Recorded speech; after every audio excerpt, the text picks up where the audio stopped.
அப்போஸ்தலர் நடவடிக்கை 1ஆம் அதிகாரம் 4-5 வசனத்திலிருந்து இந்த வாரம் போதிக்க போறோம். காத்து இருப்பதனால கர்த்தருடைய வரங்கள் பெரிதாய் வல்லமையாய் வேலை செய்கிறது. அதை குறித்து தான் 2வது வாரம் போதிக்கிறோம். நான் சொல்லுவேன், இந்த வசனத்தை, இந்த போதனையை ஒரு 10-15 வாரம் போதிப்போம். இதை கேட்டு நடக்கிறவன் எல்லாம் கண்டிப்பா தேவனுடைய வரத்துல நடக்க முடியும். ஏசு சொன்னார், சீசர்கள் நோக்கி சொன்னாரு, யோவான் ஜலத்தினால ஞானஸ்தானம் கொடுத்தான், நீங்கள் சில நாளுக்குள்ளே பரிசுத்த ஆவியினாலே ஞானஸ்தானம் பெறுவீர்கள். ஆகையால் நீங்கள் எருசலேமை விட்டு போகாமல் என்னிடத்தில் கேள்விப்பட்ட பிதாவின் வாக்குத்தத்தம் நிறைவேற காத்திருங்கள் என்று கட்டளையிட்டார். காத்து இருப்பதுங்கிறது என்னது? ஒரு கட்டளை, ஒரு கமாண்ட்மெண்ட் கொடுக்கிறார். அதாவது கட்டளை என்ன? இதை செய்யாமல் போயிடவே கூடாது என்பதை ஒரு நிர்பந்தப்படுத்தி சொல்றதுதான் கட்டளை. நீங்க காத்து இருக்காம போயிடக்கூடாது. யார சொன்னாங்க? ஞானஸ்தானம் பெற்றவங்க, ஜலத்தினால ஞானஸ்தானம் பெற்றவங்க என்ன செய்யணும்னு நிறைய பேருக்கு தெரியல. ஜலத்தினால ஞானஸ்தானம் பெறுவதற்கு முன்னாடி ஜெபம் பண்ணாங்க. ஜலத்தினால ஞானஸ்தானம் பெற்ற பின்னாடி ஆவியானவரையும் வரங்களையும் தங்களுடைய தேவைகளுக்கு பெற்று வாழ்வதற்கு என்ன செய்யணும் தெரியல. அதுக்கு தேவன் கட்டளை கொடுத்திருக்கிறாரு. ஒவ்வொரு மனுஷனும் தேவ சமூகத்துல காத்திருக்கணும். எதுவரையும் காத்திருக்கணும்?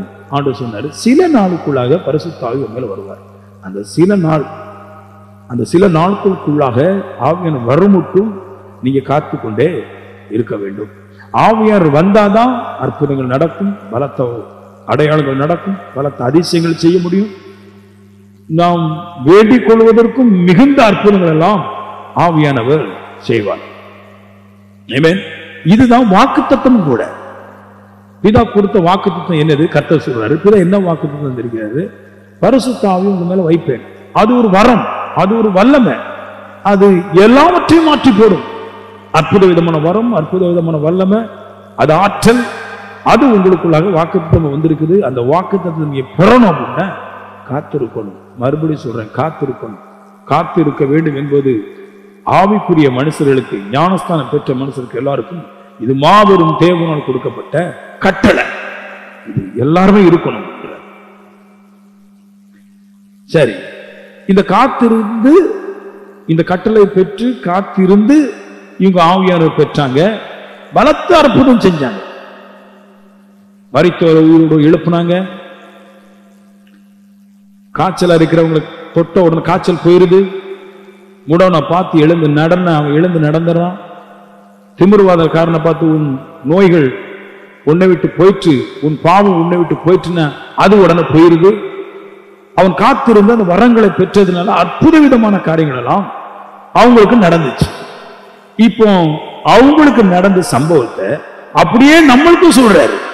நீங்களும் பிசாசை துரத்தணும், நீங்களும் அற்புதம் செய்யணும், நீங்களும் அடையாளத்தை செய்யணும், நீங்களும் பொறியாளர் ஆகணும். சின்ன சின்ன பாவங்கள்ல விழுந்து போயிடக்கூடாது, பெரிய பெரிய விஷயங்கள் நீங்க செய்யணும்.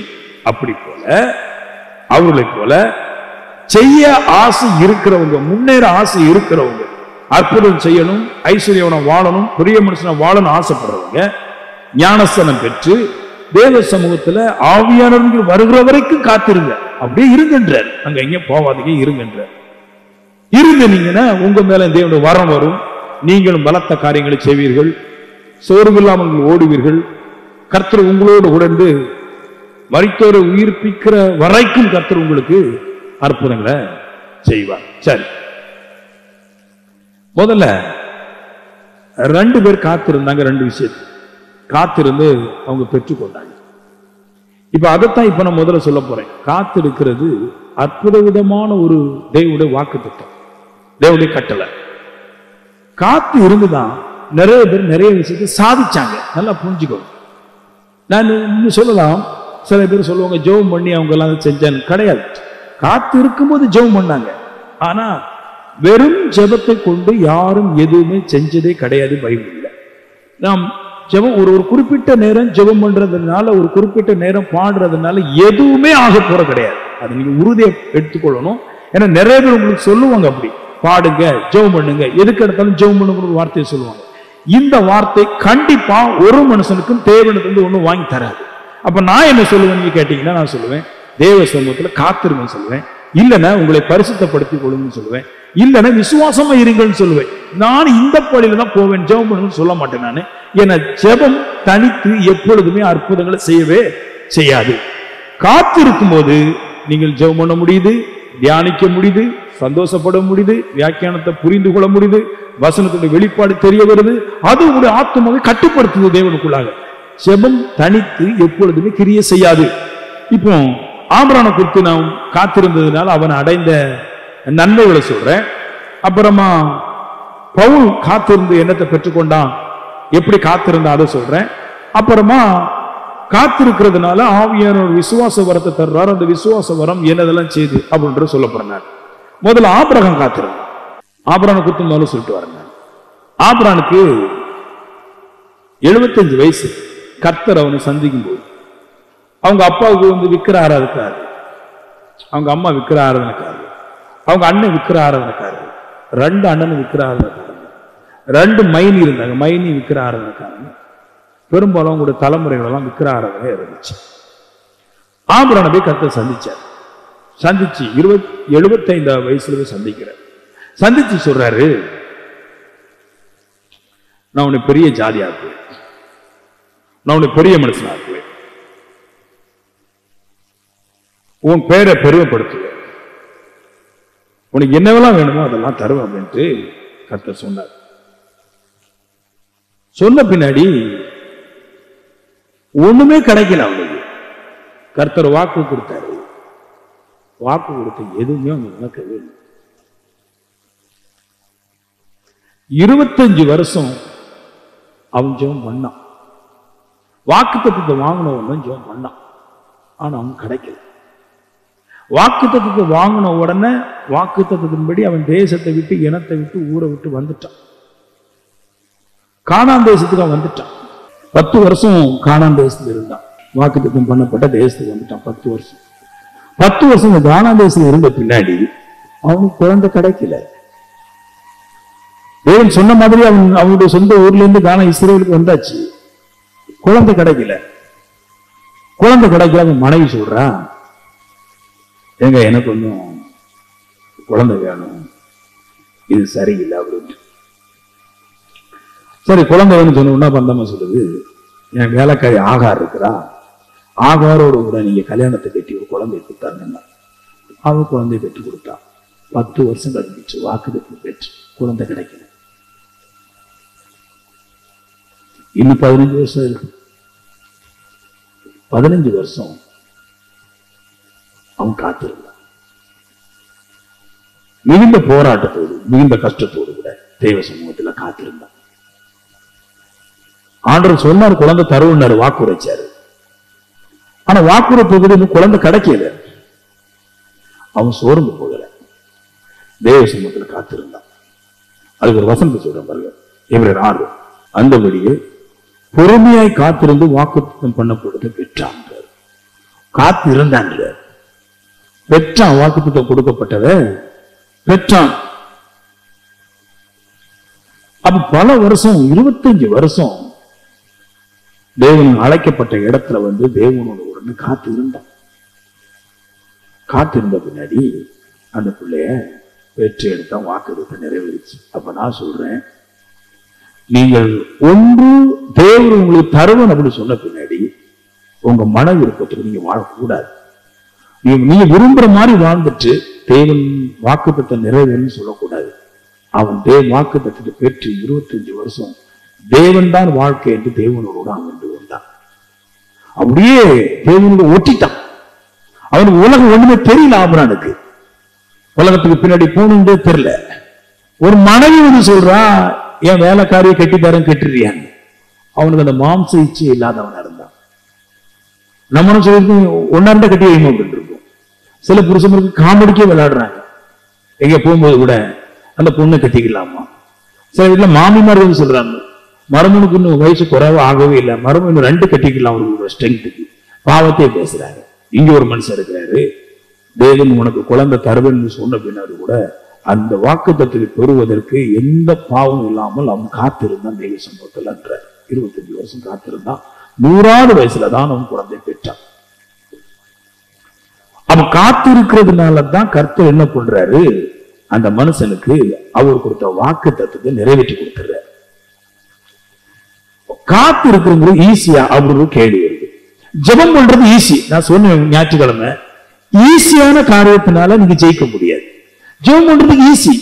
இன்னைக்கு சபைக்கு வந்த மனுஷனும் நல்லா ஜெபம் பண்றான், சபைக்கு வராத மனுஷனும் ஜெபம் பண்றான், ஞானஸ்தானம் எடுக்காத மனுஷனும் எல்லாம் மாங்கன்னு ஜெபம் பண்றான். எப்படி ஜெபம் பண்ணு தெரியாது கூட கொஞ்சம் ஜெபம் பண்றாங்க.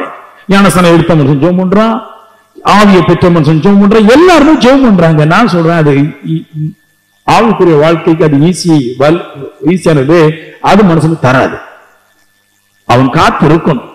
தேவ மனுஷன் யாரும் காத்து இருக்கணும். இயேசு கிறிஸ்து உங்களோட எழுந்த பின்னாடி சீசர்கள் சொல்லி ஜெபம் பண்ணுன்னு சொல்லல. அவங்க இயேசு உயிரோடு இருக்கும்போது கெத்செமனே தோட்டத்துல மட்டும் சொல்றாரு சோதனை உட்படாதபடி ஜெபம் பண்ணக்கூடாதுன்னு கேட்கிறாரு. ஏன்னா அவங்க ஜெபம் பண்ண முடியாது அவருக்கு தெரியும். ஆனா உயிரோடு கூட எழுந்த பின்னாடி என்ன சொல்றாரு, காத்து இருக்கின்ற. முன்னாடி சொன்னாரு கூட இருக்கும்போது சொன்னாரு நான் கூட இருக்கிறேன், அதனால உங்களை பார்த்துக்கொண்டேன். அவர் சொன்ன என்னோட நாமத்தினால உங்களை காத்துக்கொண்டேன், நான் இருந்து காத்துக்கொண்டேன். இனி நான் இல்ல, நீ என்ன பண்ண போற? நான் இல்லாதவனுக்கு வரம் வேணும், ஆவியானவர் வேணும். என்ன செய்ய, நீ காத்துதான் இருக்கணும். நீ காத்து இருப்பதும் எப்ப கொள்கையை எடுத்துக்கொள்றியோ, கர்த்தருடைய கட்டளை எடுத்துக்கொள்றியோ, அப்பதான் ஜெயிக்க முடியும். ஆனா நம்ம எல்லாரும் அவங்க மன விருப்பத்தின்படி வாழ்றோம். தேவ சமூகம் இருக்கிறது கிடையாது. பல சரி பயணி பெறுவோம். அந்த வசனத்துல ஒரு வார்த்தை போட்டிருக்காரு. இது உங்களுக்கு எல்லாருக்கும் சேர்த்துதான் சொல்றேன், டிவி கேட்கிற எல்லாருக்கும் சொல்றேன், எனக்கும் சொல்றேன். நான் சொல்லும்போது உங்களுக்கு புரியும். அந்த வசனத்துல எழுதி பாருங்க எப்படி இருக்குங்க. 15 வசனத்துல Ebrேயர் 6:15 அப்புறம் பத்தி பேசும்போது அவன் பொறுமையாய் காத்திருந்து வாக்குத்தத்தம் பண்ணப்பட்டது பெற்றான் இருக்குது. அதுல பொறுமையான ஒரு வார்த்தை இருக்குது, பொறுமையோடு கூட இருந்தான் இருக்குது. அது ரொம்ப பிரச்சனை. ஏன்னா அவனுக்கு நிறைய விஷயங்கள் பொறுமை இழக்க பண்ணுச்சு. தேவனோட காத்து இருப்பதை காத்திருக்க கூடாதபடி பிசாசு பல பிரச்சனை உண்டு பண்ணுச்சு. ஆனா அவன் எல்லாவற்றையும் அடக்கி பிடிச்சி தேவனுடைய வாக்குத்தத்தம் கண்டிப்பா நிறைவேறும், வாக்குத்தத்தம் கொடுத்தவர் வாக்குத்தத்தத்தை நிறைவேற்ற வல்லமை உள்ளவர் சொல்லி அவரோடு கூட இருந்து விட்டான். பல பிரச்சனை. நான் சொல்றேன் காத்து இருப்பது ஈஸி கிடையாது, ஈஸி கிடையாது. ஜெபம் பண்றது ஈஸி. உங்களுக்கு ஒரு டைம் எல்லாருமே பாருங்க, நைட் டைம் பிக்ஸ் பண்ணிருக்கிறான். இரவு நேரத்துல ஜெபம் பண்ணா கர்த்தர் சந்திப்பார், விடிய காலத்துல ஜெபம் பண்ணா கர்த்தர் சந்திப்பார். என்ன பிரச்சனை, இரவு விடிய காலம் என்ன பிரச்சனைனா உங்களுக்கு சோதனை வராது, அதனால நீ ஜெபம் பண்ணலாம். ஆனா பகல்ல உங்களால் இருக்க முடியுமா? இருக்க முடியாது. பல சோதனை வரும், பல சோதனை வரும். அந்த சோதனையின் மத்தியில தான் காத்திருக்கின்ற. நான் சொல்லுவேன் ஜெபம் பண்றது நல்லது, விடிய காலம் பண்றது நல்லது, நைட்டு பண்றது நல்லது, ஈஸி. ஆனா நீ பகல் காலையில தேவனோடு கூட இந்த உலகம் இயங்கும் போது நீ இயங்காமல் தேவனோடு கூட இருந்து காத்திருப்பதற்கு உனக்கு இருமை இருந்தால் கர்த்தர் நிச்சயமாய் ஆபிரகாமை தொட்டது போல நம்மளையும் தொடுவார். என்ன பிரச்சனை வந்து சொல்றேன் சரியா? அப்ப உங்களுக்கு தெரியும் இந்த பகுதியில போனா நம்ம ஜெயிக்கலாம். ஆனா அந்த பகுதி எவ்வளவு பாரமானது கஷ்டமானு சொல்றோம். சரி, அழகா இருக்கு பாருங்க. ஒண்ணு என்னாச்சுன்னா அவருக்கு இப்ப கதைக்கெல்லாம் வர்றேன். கானான் தேசத்துக்கு வந்து 10 வருஷம் ஆச்சு. அப்ப எல்லாருமே அவருடைய பொண்டாட்டி பேரு சாராய். சாராள் இல்ல, அப்போ சாராய். சாராய்ன முணுமுணுக்கிறவ, அவள் கேரக்டர் சரியில்லாதவ, பொல்லாதவ, மலடி அப்படின்னு வச்சுக்கலாம். பல பேர் கொடுக்குறாங்க பைபிள படிச்சு. சாராய், சாரா பம்பு போனா அவளுக்கு யாரும் தூங்க விட மாட்டான். கானான் தேசத்துல 10 வருஷம் இருக்கும்போது 10 வருஷமா கர்த்தருடைய ஜெபம் பண்ணிட்டே இருக்கிறான். மனைவி திடீர்னு வந்து சொல்றா, இந்த ஊர்ல இருக்கிறவங்க எல்லாருமே எனக்கு குழந்தை இல்லாத பார்த்து அற்பமா என்றாங்க, மலடின்னு சொல்றாங்க. அதனால எனக்கு வீரியம் கோபம் வந்துருச்சு. என்னிடத்துல அடிமை பெண் ஆகார் இருக்கிறா, அவளை வந்து நீங்க வந்து கல்யாணம் கட்டிக்கிடு அப்படின்றா.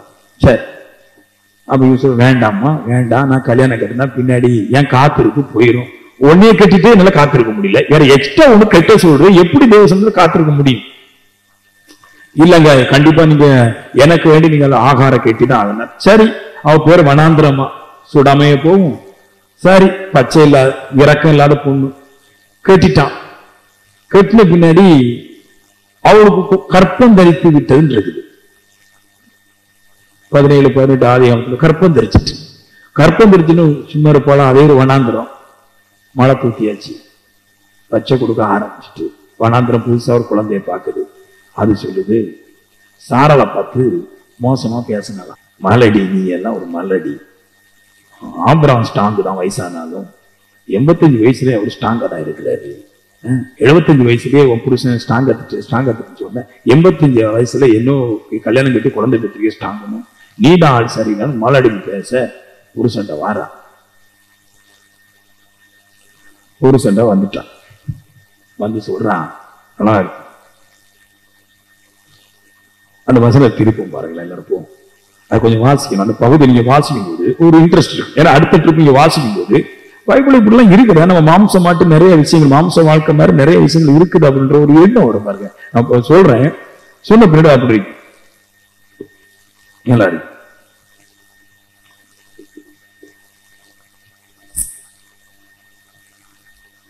பதினேழாம் அதிகாரத்துல வந்து 15ஆம் வசனம் சொல்றேன், 4ஆம் வசனம் சொல்றேன். அது 16:4 இருக்குது. அவன் ஆகாரோடு சேர்ந்த போது அவள் கற்பம் தரித்தாள், கற்பம் உண்டாயிற்று. அவள் தன் நாச்சியாரை, அவள் தன் கற்பவதியானதை கண்டபோது தன் நாச்சியாரை அற்பமாக எண்ணினாள். என்ன பொண்ணு நீ, இரும்பு மாதிரி அழகாட்ட ஒரு ஆம்பளை இருக்கிறாரு, நீ ஒரு குழந்தை பெற்றுக்க முடியாம இருக்கிற பத்தியா, எரிய பத்தியா, டக்குனு குழந்தை பெற்றுட்டா அப்படின்ட்டு நீங்க எல்லாம் ஒரு பொண்ணா என்ன தின்று இருக்கிற, என்ன உடம்பு உனக்கு மேக்கப் மட்டும் போட்டா காணாது, பிள்ளை வந்து பெற்றுக்க தெரியணும் அப்படின்னு ஒரு அர்த்தமா பேசு. பேசணும்னு அவனுக்கு கோவம் வந்துருச்சு. ஆபரம் தேவசத்துல காத்திருக்கிறான். இப்ப போது பாருங்க, பிரச்சனை இல்லை. அப்படி சாராய், அதுல சாராய் தான் போட்டுறீங்க, பாம்பு சாராய் பாம்பு அப்படி போது பாருங்க. ஆபரம் வாங்கி எனக்கு நேரிட்ட அநியாயம் உண்மையில் சுமரும். அவங்க என்ன பொண்ண உனக்கு, நானு என்னமா நீ என்ன பொண்ணேன், அவ சொல்றாங்க இல்ல, என் அடிமை பண்ணி உங்களுடைய மடியில கொடுத்தேன். அதுக்கு சொல்ற, ஆமா நீ தான் தந்த, அதுக்கு நானாவது கட்டிக்கல. ஆமா, அவள் தான் கற்பவனை கண்டு என்னை அற்பமா எண்ணினாள்.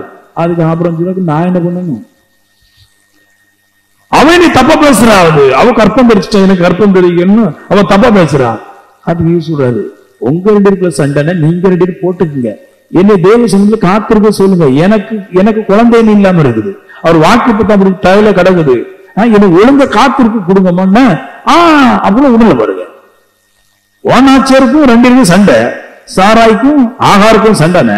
நீங்க சண்டை போட்டுக்க, நீங்க என்ன கொண்டு வரீங்க, நான் உன்னைய மட்டும் தான் கட்டினேன், நீ தான் உன் வேலைக்காரி எனக்கு தந்த, குழந்தை பெற்றுக்கணும், குழந்தை பெற்றுக்கிறதுக்கு நீ சொன்ன மாதிரி நான் செஞ்சிருக்கேன், நான் ஒரு தப்பு செய்யலையே, தப்பு செஞ்சது சாராய், அதுக்கு துணை வந்தது ஆகாரு, நீங்க குழந்தை பெற்றுக்கிட்டதுக்கு, நீங்க தப்பா பேசுறதுக்கு, நீங்க சரியா பேசுறதுக்கு நீங்க தான் சண்டை போடணும். ஆனா 2 பேரும் சண்டை போட்டு தேவ சமூகத்துல ஒரு மனுஷன் காத்து இருக்கும் போது பொறுமை இழக்க பண்ணினாள். அவனுக்கு சரியில்லை இதை, அதான் பொறுமையோடு கூட காத்திருந்தான் இருக்குது. அப்ப சொல்லி பொறுமையோடு கூட காத்திருந்தான் சொல்லும் போது நீங்க என்ன கேட்குறீங்க, அவன் அப்படியே 10-15 வருஷமா இருந்துட்டே இருந்தான். அப்படி கிடையாது, அவன் காத்து இருக்கும் போது பொறுமை இழக்க பண்ணின எல்லா காரியத்தையும் சகித்துக் கொண்டு பொறுமையோடு கூட காத்திருந்தான், அப்படியே இருந்துட்டான். அவரு பலி ஆராயத்துக்கு முன்னாடி ஜோம் பண்றாங்க எல்லாம், ஒரு சின்ன ஆலை மாதிரி கட்டி 2 பேர் அங்கிருந்து வாசல் இருந்து, அப்புறம் நீ வெளியே வா, அப்புறம் நீ வெளியே வா, என்னமா பிரச்சனை, நீ எனக்கு கட்டி தந்த பொண்ணு இந்த மாதிரி இருக்குது. இவர் சொல்ற, நான் உனக்கு கட்டி தரல, நீ தான் எனக்கு கட்டி தந்த அப்படின்னு பேசுறாங்க. முடியாதுட்டாங்க, பொறுமை இழக்க போனது. ஒரு கொண்டாடியை கட்டினாலே உபாசம் இருக்க முடியாது, உபாசம் இருக்க முடியாம நிறைய ஊழியத்துக்கு ஓட்டான். தேவசமுத்திர காத்திருப்புங்கிறது சரியான ஒரு கட்டளை. அந்த கட்டளையை நிறைவேற்றுவதற்கு பொறுமை இழக்கக்கூடிய காரியங்கள் வரக்கூடாது. அப்படி பொறுமை இழக்கக்கூடிய காரியங்கள் வந்தாலும் கூட நீங்கள் கதவை பூட்டி கொண்டு தேவ சமூகத்தில் நீங்க ஆவிய வரத்தை பெறுகிற வரைக்கும் நீங்க காத்திருக்க. அப்புறம் சொல்ல பாருங்க, இன்னும் கொஞ்சம் அழகா சொல்ற பாருங்க, கர்த்தர் எனக்கும் உமக்கும் நடுவாக நின்று நியாயந்திருப்பாராக என்றார். அங்கிருந்து கர்த்தரா நீங்க அங்க பாய போட்டிருக்கிறீர்கள், 2 பேருக்கு கர்த்தர் நியாயந்திருப்பார். என்ன விசேஷம் சொன்னா, ஒண்ணு நீங்க இன்னைக்கு நைட்டு சாகியது, இல்லைன்னா நான் எங்க அம்மா வீட்டுக்கு டைவர்ஸ் பண்ணிட்டு போவேன். எந்த புருஷனுக்கு காத்திருக்க முடியும்? பேசுற பேச்சு பிறகு நியாயம் விசாரிப்பாருன்னு அதான். இன்னைக்கு ஒரு முடிவு வரணும், ஒண்ணு ஆகாரம் ஓடணும், இல்லைன்னா நீங்க ஓடணும், இல்லைன்னா வீட்டை விட்டு நான் ஓடணும். இன்னைக்கு ஒரு தீர்வு கர்த்தரே செய்யும் இருக்கிறான். ஐயோ சொல்றாரு, ஆண்டவரே எனக்கு குழந்தை வேண்டாம், நான் காத்திருக்கேன், எனக்கு காத்திருக்க கட்டில புட்டியது, நான் காத்திருக்கேன். இந்த பொண்டாட்டியையும் அந்த பாப்பாட்டியும் வச்சு என் வாழ்க்கை ஓடாது. தேவசனுக்கு காத்தே இருக்க முடியாது. அவன் காத்து இருக்கிறது ஈஸியா இல்ல. அதனாலதான் நிறைய பேர் காத்து இருக்காம தெய்வீக வாழ்க்கையை விட்டுட்டாங்க. பரலோக ராஜ்யம் எப்படி நெருக்கமானதோ இடுக்கமானதோ அப்படி போல பரலோக ராஜ்யத்துடைய கனி காத்திருப்பது அதுவும் நெருக்கமானது இடுக்கமானது. ஒருவன் இருக்க பழகினாலே ஒழிய அவன் மற்றபடி இந்த ராஜ்யத்தை பெருசா கட்டி போக முடியாது. ஸ்ட்ராங்கா இருக்கும். இப்ப அவரோட குணத்தை என்ன சொல்ற மாதிரி அப்புறம் சொல்லிட்டாரு, ஏமா நீ போமா, நான் தேவ சமூகத்துல பொறுமையா காத்திருக்கணும். அப்போ சொல்லிட்டாரு, நீ இப்போ ஆகாரம் கையில இருக்கிற உன் விருப்பப்படி செய்யணும். சொன்ன உடனே இந்த அம்மா போய் சாரால் போய் திட்டுல வேற சொல்லி அது கீழே இருக்குது. சாரால் அந்த ஆகார் ஓடியே போனான் இருக்குது. அவ என்ன பேச்சு இருக்கிறா. சில பொம்பளைங்க பேசுற பேச்சுல புருஷன் வீட்டுக்கு ஓடியே போயிடுறான். ஒரு பொண்ணு அடிக்கடி போன் பண்ணும், பாஸ்டர் என்னம்மா என் புருஷன் ஓடிட்டாரு 3 நாள் ஆச்சு. ஏமா எல்லா வீட்லயும் பொண்டாட்டி ஓடிட்டாங்க, 3 நாள் வரும், அம்மா வீட்டுக்கு போயிட்டாங்க. உன் வீட்டுல மட்டும் ஏமா அடிக்கடி புருஷன் ஓடி போனா கேட்டேன். அது நானும் வாயை திறந்து இதை பேசிடுறேன் பாஸ்டர். நான் சொன்னேன், வாய்க்கு பூட்டு போடு. நீ யாக்கோப் நிருபம் படிச்சது இல்லையா? சபையில போதிச்சு நிருபங்கள் எல்லாம் போதிக்க மாட்டாங்களா? நாங்க எங்க சபையில எப்ப பார்த்தாலும் 26 பாட்டு பாடி நல்லா டான்ஸ் ஆடி அல்லேலியா தான் வருவோம். எல்லாத்துக்குமே பாட்டு பாடுவாங்க. ஒரு கருத்து சொன்னா பாட்டு பாடுவாங்க. நான் நாங்க கருத்து சொன்னா பாட்டு பாட மாட்டோம். அந்த கருத்துக்கு வாழக்கூடிய வியாக்கியானத்தை சொல்லுவோம். நாங்க கருத்த நன்மையான தருவார் கூடுமே, இப்படி கூடுமே. அந்த நன்மையான தருவார்னா நம்ம எப்படி தருவாரு, நம்ம எப்படி வாழன்றத சொல்ல மாட்டாங்க. அல்லேலூயா ஆமென் அப்படி பாடிட்டு இருக்கிறாங்க. அப்போ இப்படிதான் இருக்கு. அப்போ இப்படிதான் பேசுவாங்க. அடிச்சு துவைச்சு ஓட விட்டு ஆகரம் ஓடிட்டான்.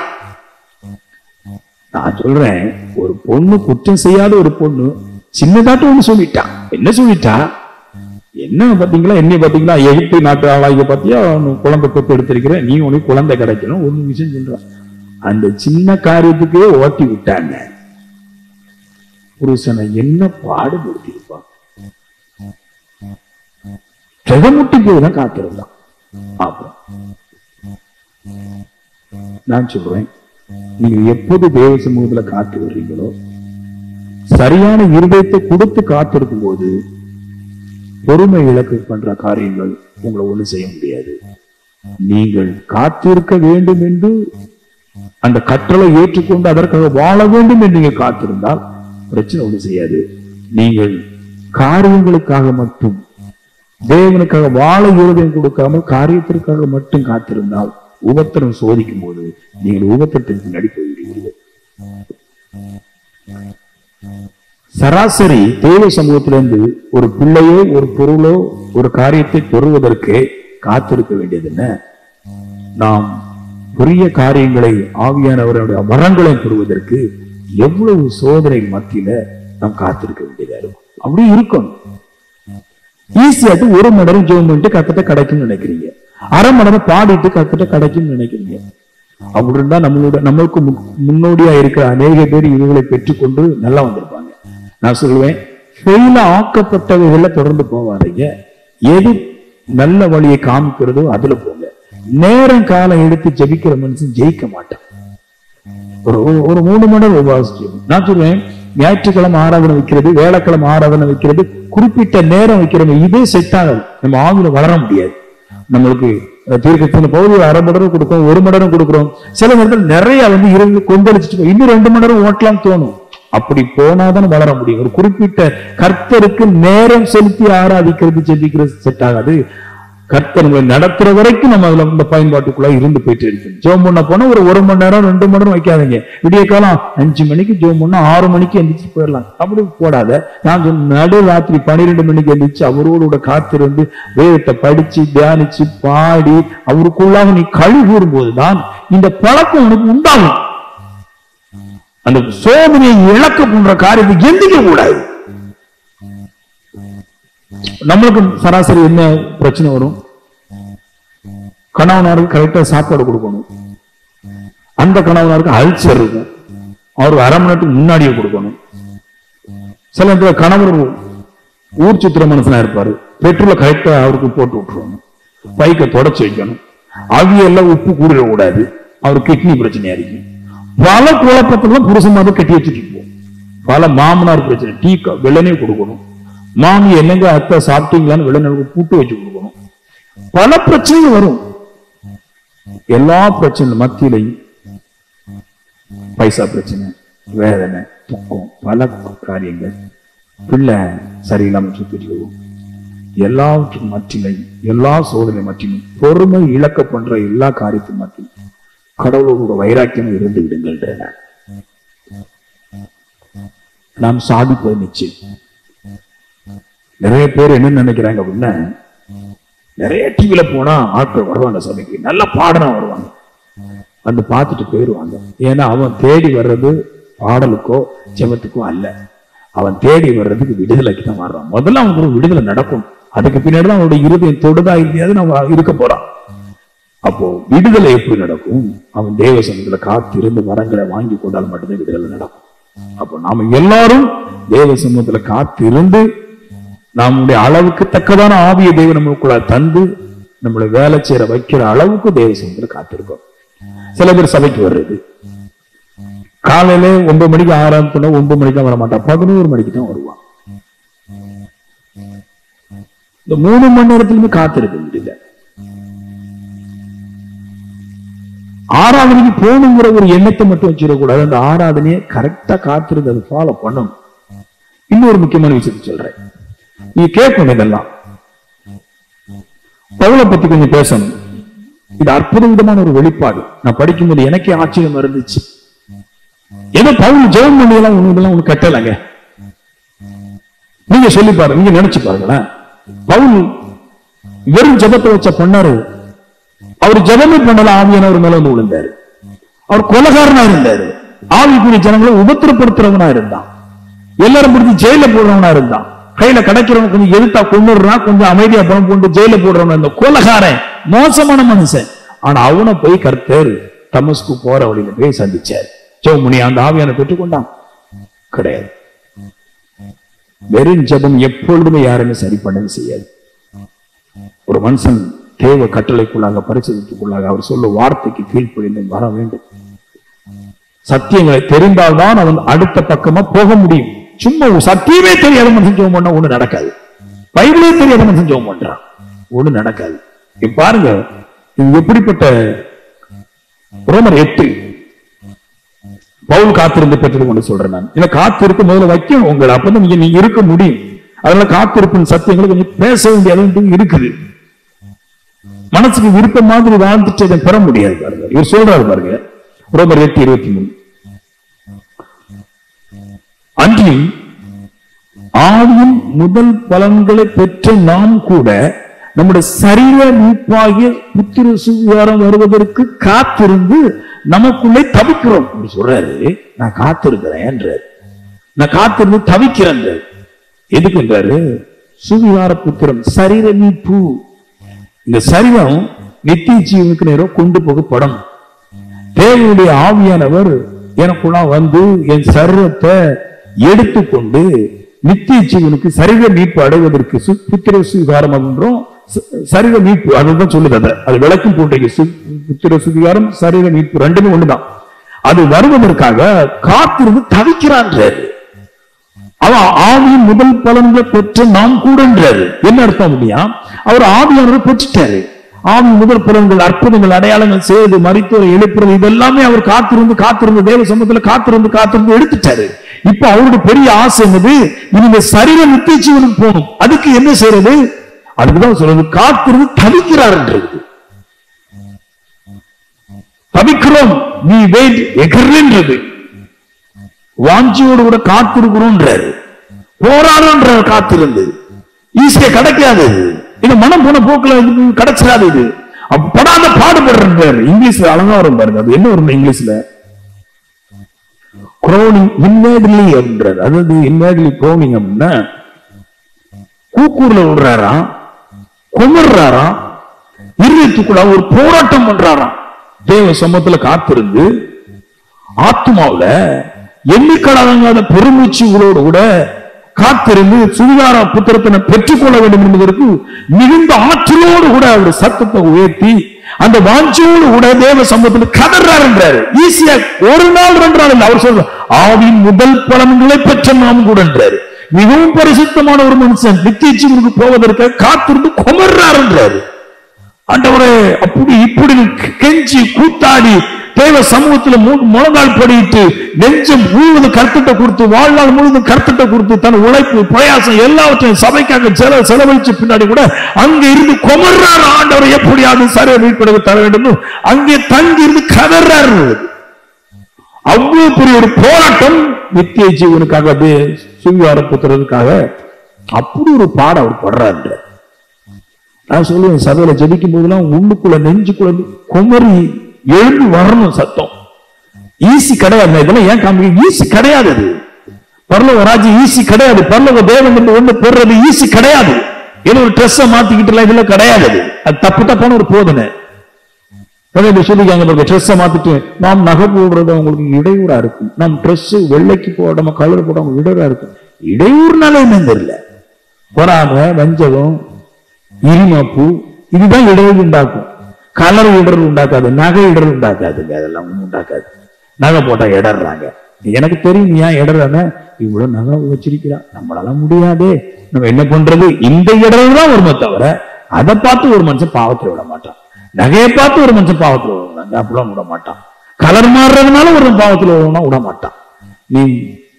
நான் வாசிச்சா 100 பாவத்தை சொல்ல முடியும் மற்றவங்களுக்கு இடர பண்றதுக்கு. அதெல்லாம் விட்டுட்டாங்க.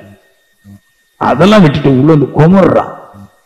காத்திருக்க அந்த சமயத்தை ஒவ்வொரு நாளும் காத்திருந்து இருதயத்தை தேவனுக்கு நீட்டி விட்டு நிரப்பி விட்டு ஆண்டவரே நீதான் எனக்கு எல்லாம் கெஞ்சி கூத்தாரு. அப்படி சொல்லிக்கிட்டு 22 சொல்றாரு பாருங்க, நமக்கு தெரிந்திருக்கிறபடி இதுவரைக்கும் சர்வ சிருஷ்டியும் ஏகமாய் தவிர்த்து பிரசவ வேதனைப்படுகின்றார். பிரசவ வேதனைப்படும் போது ஒரு ஸ்திரீ என்ன வேதனைப்பட்டு ஒரு பிள்ளையை பெற்று எடுப்பாளோ அதே போல தேவன் உருவாக்கின எல்லா மனுஷனும் பிரசவ வேதனைப்படுறானாம். இந்த மரணத்திலிருந்து தப்பிக்கிறது. இந்த சாவு காலம் வரும் பாருங்க. நிறைய பேருக்கு மெண்டல் தெரியும் பாருங்க. எப்படி வந்துச்சு கேட்டீங்கன்னா, நல்லாதான் இருப்பா பாருங்க, நல்லாதான் இருப்பா. அதை சொல்லி தரப்பாரு, நல்லா இருப்பா, நல்ல கேரக்டர், நல்லா இருப்பா. ஒரு 90 வயசுல சாவுறாங்க. எப்படி ஒரு 6 வருஷம் 10 வருஷம் முன்னாடி மெண்டல் ஆயிடுறாங்க. இன்னைக்கு மெண்டல் ஆகுறத சொல்றேன், ஒரு நாளைக்கு வசனம் சொல்றேன். எப்படி மெண்டல் ஆயிடுறா? 80 வருஷம் நல்லா இருந்தா அந்த 10 வருஷம் மெண்டல் ஆயிட்டாலே, வயசாகும் போது மெண்டல் ஆகிறாங்க. அற்புதமான ஒரு வெளிப்பாடு. அவள் மரணத்தை நினைத்து குமர்றாள். அதுக்கு சரியான வழி கிடைக்காதனால அதை எண்ணி எண்ணிய மெண்டல் ஆயிடுறா. அவருக்கு பயம். எல்லா சர்வ சிருஷ்டியும் தவித்து பிரசவேதனைப்படுது. எல்லா மனுஷனும் சாகும்போது ஒரு பிள்ளைகள் பெற்று எடுக்கும் போது ஒரு பிரசவேதனைப்படுற மாதிரி, பிள்ளையை பெற்று எடுக்கும்போது ஒரு பிரசவேதனைப்படுறா. பிரசவேதனைப்பட்டுதான் எடுக்க முடியுன்றதுனால கண்டிப்பாட்டு கட்டாயம் எடுக்கல போயிடுறா. அதே மாதிரி சாகும்போது ஒரு பிரசவேதனை ஒவ்வொரு மனுஷனுக்கும் வருது. ஏன்னா எப்படி நித்திச்சு சாக போறோம் வழி என்னன்னு தெரியாம அவள் தவித்து பிரசவேதனைப்படுறாள். இதுதான் ஏசி 5 சொல்றாரு, தவிச்சும் பிரசவேதனைப்பட்டும் முடிவு கிடைக்காம எல்லாம் பாதாளத்துக்கு போயிடுறான். பணம், சொத்து, பொருள் எல்லாத்தையும் கொண்டு போயிடுறான். ஆனா அவர் சொல்றாரு, அந்த நம்பிக்கையினாலே நாம் ரட்சிக்கப்படுறோம். நாம எப்படி ரட்சிக்கப்படுறோம்? எப்படி இயேசு மரித்து உயிரோடு எந்திரிச்சு போனாரோ, எப்படி சீசரில் காத்திருந்து தேவனிடத்துல வரத்தை வாங்கி கொண்டார்களோ, எப்படி ஆபிரகாம் காத்திருந்து பிள்ளையை வாங்கி கொண்டானோ, எப்படி காத்திருந்து நன்மைகளை வாங்கி கொண்டானோ, அப்படி போல இயேசு இடத்துல காத்து இருப்பதனால் காத்திருந்த கிடைக்கும் என்கிற நம்பிக்கையினாலே தேவனிடத்துல காத்திருந்து பிரசவ வேதனைப்பட்டு நாம் நித்திய ஜீவனுக்கு வேற போய்விடுவோம். அவ்வளவு பாடு இருக்கு. பிரசவ வேதனை, தவிப்பு, ரெண்டும் வரும் கிடையாது. என்ன செய்யறது? நான் போக மாட்டோமா நித்தியஜீவன், போக மாட்டோமா. அவன் காத்திருந்து தேவனிடத்திலிருந்து ஆவியை பெற்று அவன் தன்னை பரிசுத்தப்படுத்தி ஆவியை பெற்று அவன் நம்பிக்கை அவனுக்கு உண்டாகும் பொழுது அவன் அப்பொழுதுதான் போக முடியும். இப்படிதான் போறான். நிறைய பேருக்கு மெண்டல் வந்துடும். எல்லா தாய் தகப்பனும் மெண்டல் ஆயிடுவான். ஆவிக்குரிய தாய் தகப்பன் மெண்டல் ஆக மாட்டான். சாவர வரைக்கும் அவன் ஆக மாட்டான். ஏன்னா அவனுடைய ஆத்மாவை குளிர பண்ணுகிறது இன்னதென்று அறிந்து இன்னார் என்று அறிந்து அந்த செம்மையா போயிடுறான். அவனுக்கு தெரியும் எது என்னை கடைசி நாள்ல என்னை காப்பாற்ற போகுது. பிதாவாகிய தேவன் அவரிடத்துல வர்ற ஆவி என்னை குளிப்பாட்டி என்னுடைய வயது முதிர்ந்த வயதுல நான் எப்படி கரை சேர வேண்டும் என்று கரை சேர்ப்பேன் என்று வசனங்களை அறிந்து பரிசுத்தத்தை அறிந்து இருக்கிறதுனால அதை நான் அனுபவிக்க பாடுபடும் போது பல பாடுகள் பட்டு அதை பெற்றுக் கொள்ளும் போது எனக்கு இருவேன் சந்தோஷமாயிரும். இப்போ அவைகளை குறித்து கவலை இல்லாமல் எனக்கு இந்த பைத்திய சேஷத்தை உண்டு பண்ணாமல் போய்விடுகிறது. எல்லாரும் சொல்றது போய் வயசாகுனா அவங்களுக்கு மைண்ட் மாறாது. எல்லாருக்கும் அது எப்படிங்க மாறும்? எல்லாருக்கும் வயசாக மைண்ட் மாறிடுதான் சொல்றாங்க. வயசாக மைண்ட் மாறிடும். ஏன் மாறுதுன்னு வயசாகிற மாதிரி ஏன் மாறணும்? வயசாக பாவம் கிடைக்காது, வயசாக ஒண்ணு கிடையாது. ஏன் மைண்ட் மாறுது? நான் சொல்ற மைண்ட் மாறுறதுக்கு உங்க பாவத்தை குறித்த இச்சை கிடையாது, அவங்களால முடியாதுன்னு தெரியும். மரணத்தை குறித்த பயம். அந்த பயம் அவங்க என்ன இது ஆட்டி அசைச்சி காயப்படுத்தி துக்கப்படுத்திட்டு இனி மீட்பே இல்லைங்கிற எண்ணம் வரும்போது பைத்தியக்காரன் ஆயிடுறான். கர்த்தர் சொல்றாரு, கர்த்தருக்கு காத்திருந்தால் மீட்பு உண்டாயிருக்கு. புத்திர சுவிகரன்றதான். அதாவது சரீர மீட்புக்காக மனுஷன் ஏங்கி தவிக்கிறான், கிடைக்க அவன் பைத்தியக்காரன் ஆகிறான். சரீர மீட்புக்காக நம்மளுக்கு வழி தந்திருக்கும் போதுல காத்திருக்கும் போது புத்திர சுவிகரம் சரீர மீட்பு உண்டாகிறது. சரீரத்தை குறித்து கவலையெல்லாம் மனுஷனுக்கு பைத்தியம் வந்திருக்கு.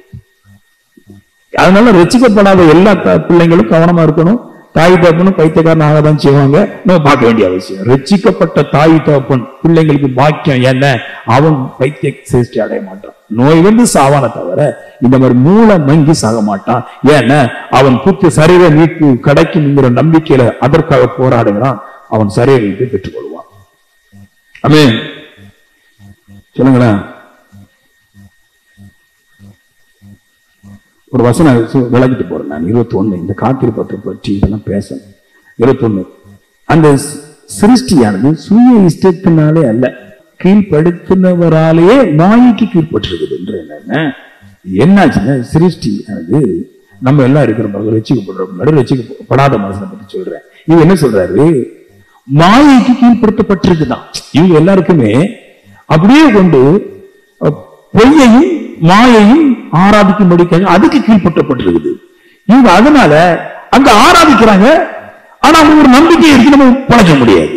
எப்படி பாருங்க, ஆராதிக்கிறாங்க, விக்கிறதுக்கு முன்னாடி ஆராதிக்கிறாங்க, ஆலோலியான்றாங்க. ஆனா அவங்களுடைய எண்ணம் அவங்களுக்கு தெரியும், நம்ம எப்படி மீட்கப்பட போறோம், வயசா எப்படியோ சாக போறோம்னு பயந்து எல்லாரும் அழுறான். எல்லா மனுஷனும் பயந்து அழுறான். ஏன்னா மாயைக்கு கீழ்பட்டு இருக்கிறான். அவனுக்கு சத்தியம் இல்லை, உண்மை இல்லாதனால அவனுக்கு என்ன செய்யணும் தெரியாது. பழக்கம் இல்ல பாருங்க. சிறு வயசுல இருந்து ஜெபம் பண்ணி காத்திருந்து பழக்கம் இல்ல. அந்த அனுபவம் இல்லாம போய் கடைசியில போய் என்ன பண்ணணும், அனுபவம் கிடையாது. தேவனும் மாயைக்கு கீழ்படுத்திருக்கிறாரு, என்ன செய்யறதுன்னு தெரியாம படுத்துறான். நீங்களும் நானும் பாக்கியவான். நாம் சிறு வயது முதல் கொண்டு வேத சமூகத்துல 1 மணி நேரம் 2 மணி நேரம் ஜெபம் பண்ணி காத்திருப்பதற்கு அதிக நேரத்தை கொடுக்கும் போது இது வாழ்க்கையில பின்னாடி பழக்கமாயிருது. அந்த பழக்கம் நம்மளுக்கு புத்திர சுவிகாரத்தை வாங்கி தந்திருக்கின்றார். அப்ப நல்ல காத்திருக்கும் பழகிறார் தேவ சமூகத்துல. ஆமென். அது விடிய காலம் சில ஊழியக்காரன் சொல்றாங்க, ஜெபம் பண்ணுங்க கர்த்தர் தருவார். ஏண்டெல்லாம் சொன்னாங்க பாருங்க. ஒரு பாஸ்டர் சொன்னார் பகரின்ல என்னை பத்தி, பிரதர் ஜெபம் பண்ணுங்க கர்த்தர் தருவார். ஜெபத்துக்கு நடக்காத ஒண்ணுமே கிடையாது. எவ்வளவு நாள் ஜெபம் பண்ணணும் நீங்க சொல்லுங்க, நான் ஜெபம் பண்றேன். இந்த 1 வாரம் ஃபுல்லா ஜெபம் பண்ணுங்க, கர்த்தர் எல்லாவற்றையும் சந்திப்பார். நானும் குண்டுக்குள்ள நினைச்சு 1 வாரமா, எனக்கு இது அசால்ட்டு. 1 வாரம் என்ன, 1 மாசம் ஜெபம் பண்றேன்னு தொடங்கிட்டேன் நான். ஆண்டவரே ஸ்தோத்திரம், ஆண்டவரே அல்லேலூயா, கர்த்தருக்கு ஸ்தோத்திரம் ஆண்டவரே, ஆண்டவரே அல்லேலூயா, கூடுமே உம்மாலே கூடுமே ஆண்டவரே, எல்லாம் போட்டு 1 வாரம் நான் நிரப்பியாச்சு. பிரச்சனைக்கு மேல பிரச்சனை வந்தாச்சு. நான் மறுபடியும் போய் கேட்கிறேன், பாஸ்டர் 1 வாரம் நல்லா ஜெபம் பண்ண கிடைக்குங்க, நல்லா ஜெபம் பண்ண கிடைக்கல. பிசாசு எங்க செக் வச்சுட்டான். உபவாசம் பண்ணா கிடைக்கும். உபவாசம் என்ன பார்த்து நான் புதுசு, எனக்கு தெரியாது. கடுங்காப்பிய பக்கத்துல வச்சுட்டு, திராட்சை ரசத்தை பக்கத்துல வச்சுட்டு சாப்பிடாமே ஜெபம். எத்தனை நாளைக்கு? 40 நாளைக்கு இருக்கலாம்.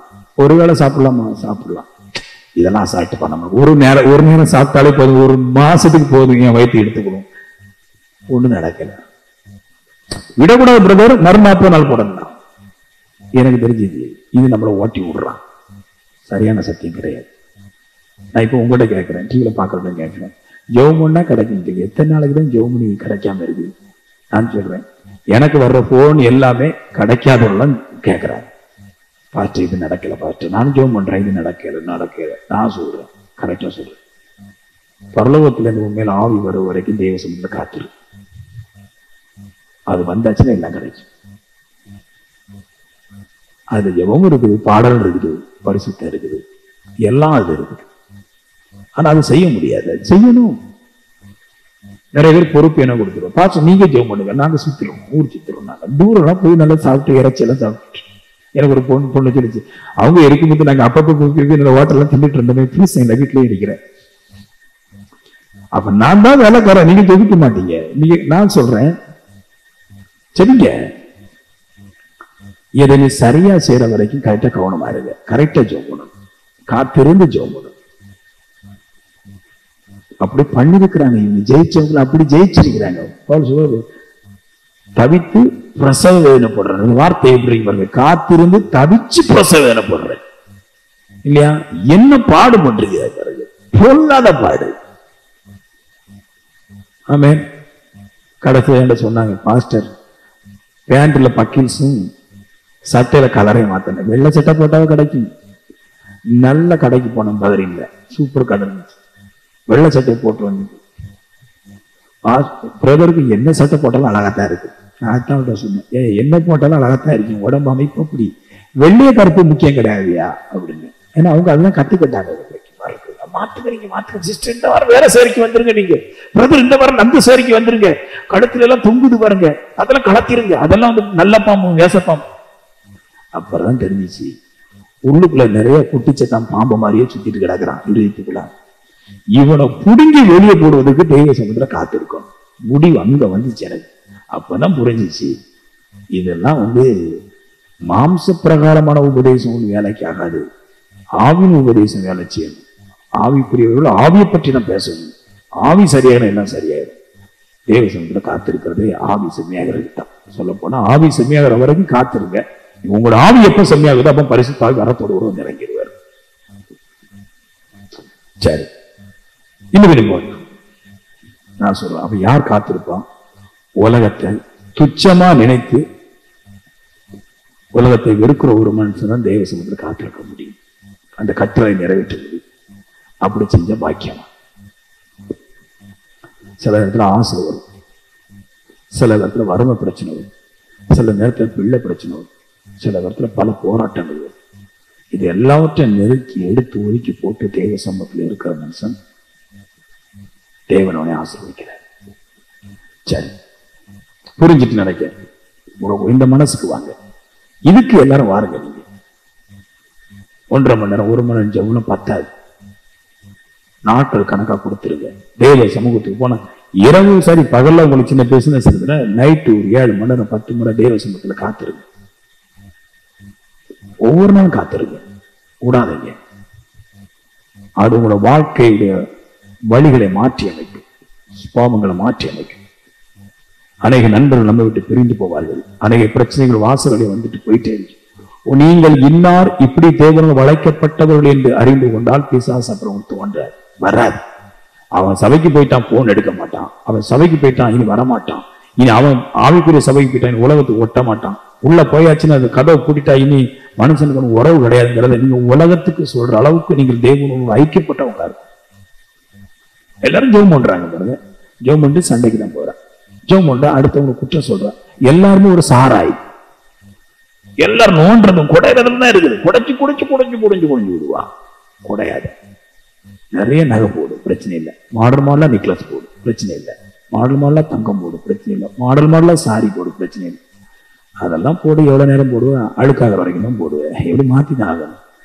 என்ன வஸ்திரம் அழுக்காகவும் மாற்ற முடியும், இருதயம் அழுக்காகனா மாற்ற முடியாது. அந்த இருதயத்தை ஒரு நேரம் நீ சுத்தம் பண்ணிப்பாரு, வாழ்க்கை மாறி. அதுக்குதான் காத்திருப்பது. இந்த காத்திருப்பதுங்கிற வாஷிங் மிஷின்ல ஆத்மா போட்டீங்கன்னா ஆத்மா சரியா. சரி, இப்ப காத்திருக்கிறத பத்தி பேசணும் இல்லையா? இப்ப காத்திருக்கிறத பத்தி பேசுற பின்னாடி காத்திருக்கிறதுனால வரம் வருது இல்லையா? வரம் வந்த பின்னாடி சரி, இது ஒரு வசனத்தை சொல்லிட்டு நான் போறேன். இன்னொரு வசனம் இருக்கு, 25 வசனம். இந்த வசனம் சொல்லிட்டு அப்புறம் காத்திருக்கிறது பற்றி சொல்றோம். நாம் ரோமர் 8:25 நாம் நம்பினோமாயில் அது வருவதற்கு பொறுமையோடு காத்திருப்போம். அப்புறம் சொல்றாரு, நம்புறீங்களா? நீங்க காத்திருந்தா தேவனுடைய ஆவியானவர் வல்லமையான வரங்களோடு கூட உங்களுக்குள்ள வருவார்னு நீங்க நம்புறீங்களா அப்படின்ற கேட்கிற. நம்பிக்கை இருக்குதா உங்களுக்கு அப்படின்ற? அப்படி நம்பினோமானால் பொறுமையோடு கூட நம்ம காத்திருப்போம். நம்புறவங்க எல்லாருமே காத்திருப்பாங்க அப்படின்றார். காத்திருந்தால் ஆவியானவர் வருவார் என்பதை நம்பினால் எல்லோரோட காத்திருப்பார்கள். ஜெபம் பண்ணினால் ஆவியானவர் வருவார் என்று சொன்னதுனாலதான் எல்லாம் ஜெபம் பண்றாங்க. ஆவியானவர் வருவாரு. நான் சொல்றேன், ஆவியானவர் ஜெபம் பண்றதுனால வர மாட்டாரு, நீங்க காத்திருக்கிறதுனால வருவார். அப்படிதான் இயேசு கிறிஸ்து சீசர் கட்டளையிட்டார். காத்து இருந்து ஜெபம் பண்றதுக்கு வருவார். வெறும் ஜெபத்தினால் ஆவியானவர் வர மாட்டார். நீங்க நம்புனீங்கன்னா தேவ சென்று காத்திருப்பீங்க, பொறுமையோட எல்லா பிரச்சனையும் காத்திருப்பீங்க.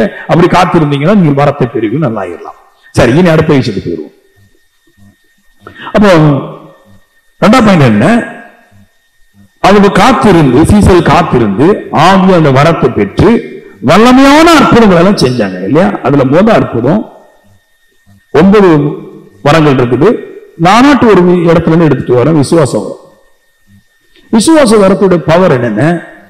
காற்று மேல் அதிகாரம் உடையது, கடல் மேல் அதிகாரம் உடையது, மரத்தின் மேல் அதிகாரம் உடையது, சூரியன் மேல் அதிகாரம் உடையது, சந்திரன் மேல் அதிகாரம் உடையது, மீன் மேல் அதிகாரம் உடையது, மிருகத்தின் மேல் அதிகாரம் உடையது, பறவைகள் மேல் அதிகாரம் உடையது, மனுஷன் மேல அதிகாரம் உடையது, எல்லாத்துக்கும் மேல அதிகாரம் உடையது விசுவாச வரம்.